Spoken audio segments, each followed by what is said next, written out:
Okay, so the question asked is what can be done to this design or art style to push it a bit further. So, answering a question with a question, I shot the question is what's the benchmark? What style are you trying to achieve? I think that's super crucial because that can sort of impact and influence your work tremendously. So let's just say, based on from the conversation we had prior, the style is sort of alien hominid, embedded Zim kind of thing. I'm just predicting embedded Zim because it's very similar, and castle crashes. So what is something we see in embedded alien hominid is if you look at the shape language and line quality, the line quality is very doodly, so it's not clean, it's not precise, and that makes it quite pleasing on the eye, because when things are very clean and precise, it makes it feel stiff and rigid and serious, and it doesn't allow the viewer to relax. So just using sort of sloppy, scratchy, doodly lines and interesting shapes like this here and that one there, that is super playful. And even just how they sort of suggest the foot by just drawing the toes in this instance, and how they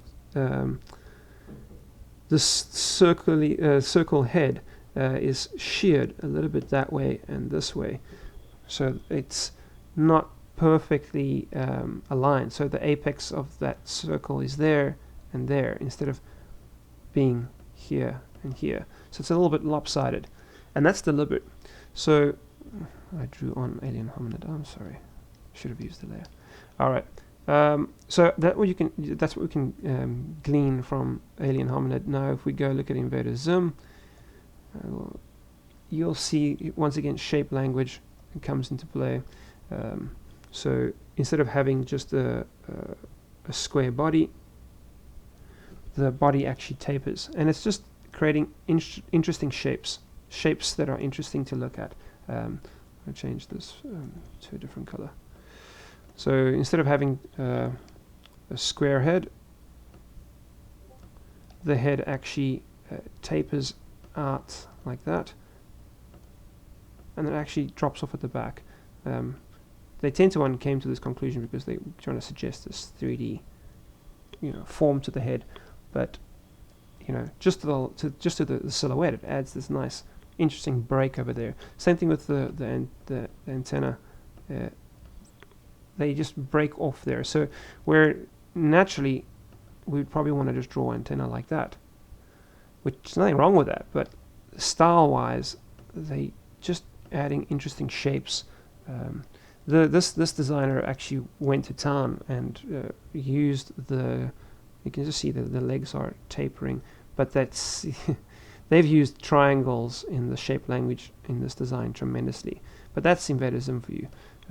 They've just used it everywhere, triangles everywhere. The body's a triangle, the wrist is a triangle, even the jaw is a triangle. But you don't need to do that. It is many times therapeutic to see a repeating shape, so that's why they do that. But then they also complement that repeating shape with contrast. So we got a lot of triangles, and you've got the round eyes, which are pleasing to look at, and you've got this round shape in the mouth, and you've got the round backpack. But even look at the backpack.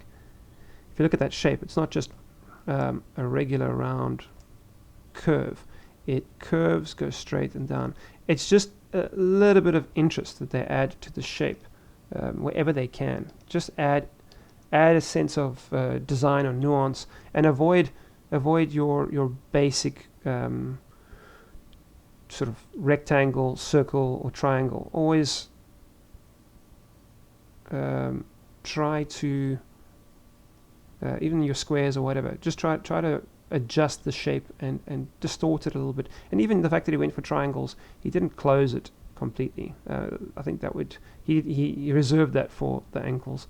But yeah, shape language is super important. And obviously he uses pose really, really well. So he's got somewhat of a S shape going in here. So if I'll return to that pose now as well. But let's have a look at castle crashes quickly. Castle crashes, their shapes are interesting, but somewhat symmetrical. In some instances, the shapes are symmetrical. But what makes it interesting is proportions. So they use very interesting proportions with Castle Crashers. But even more so is just the wobbly line weight. It's very doodly. They don't complete their lines. So here, that line is not completed. They go over the line. So yeah, there's another line that's not completed. So they go over the line in some instances. So here you can see that little overlap. And that just suggests sort of a casual doodly quality to the work. It's not taking itself too seriously. Yeah, you can just see the line weight isn't consistent. It's thin to thick to thin to thick again. Yeah, very playful. Even in the shading, you can just see they just very relaxed, and it's good to work at a distance. Don't zoom in too closely if you want to kind of get that look, and try not to use undo. It's hard to not do that. So naturally, if you don't, especially if you're working digitally, sometimes you don't get the curve you want. But sometimes that just see, I missed the edge over there, but just that taper brings the natural design, that little bit of overlap there. You probably don't want to crisscross, so then you can come in and choose which one you want to keep. So I'll remove that one, and I'll just keep that one. Okay, and just look at that little bit of a curve that came there from just me pulling that stroke casually.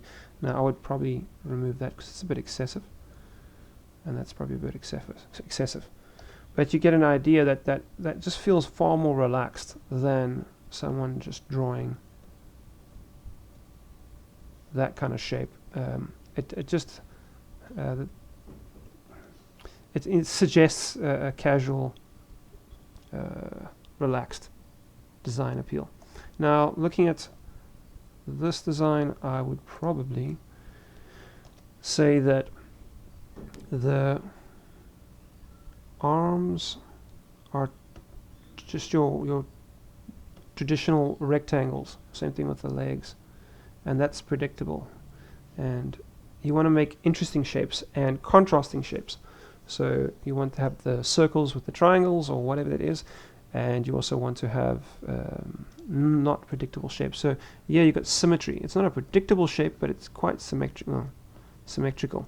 So you might want to avoid that and create a character that's, you know, maybe their design is asymmetrical in a way where it's leaning a bit to the side. Let me see if I do that better. We'll make him look like he's always leaning. And you can always have the more straighter edge towards the back, and the more convex edge facing whichever way he's facing forwards. And the same thing with the face panel. I wonder if we curve it like that, if it doesn't add just a sense, just one of the edges go convex, and the other one can be sort of whatever you want to do with it. But I would try to watch out for symmetry. So there's another cool game called Day of the Tentacle, and if you ever look at how they draw their those little tentacle squid characters, yeah, there's some cool shape language in those.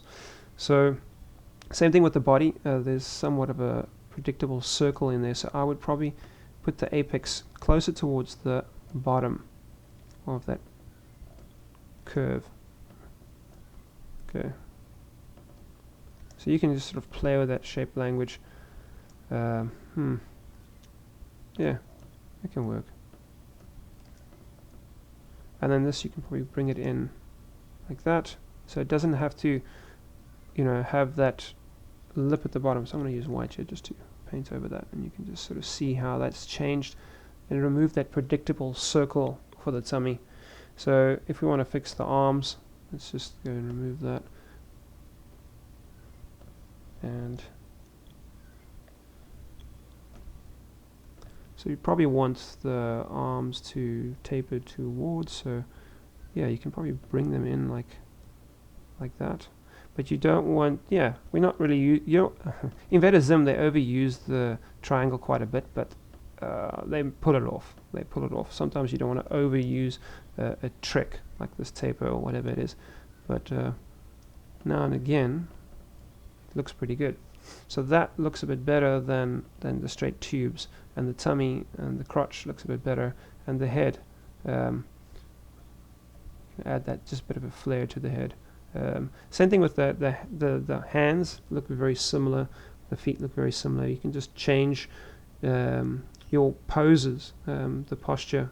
If you look at sort of Invader Zim's posture once again, he's got the one hand's actually behind the body, the one eye is a bit squished, so he's drawing at a 3/4. Same thing with Alien Hominid. That's something that Disney did a lot, is they drew at a 3/4 angle. So this is very compressed versus that, and it adds a sense of interest to the body. So try to draw at 3/4 as often as possible. I think if you even go to Castle Crash, you'll probably see it's 3/4. Yeah, so they're very seldomly drawing straight on. It's normally at a 3/4. Where is my...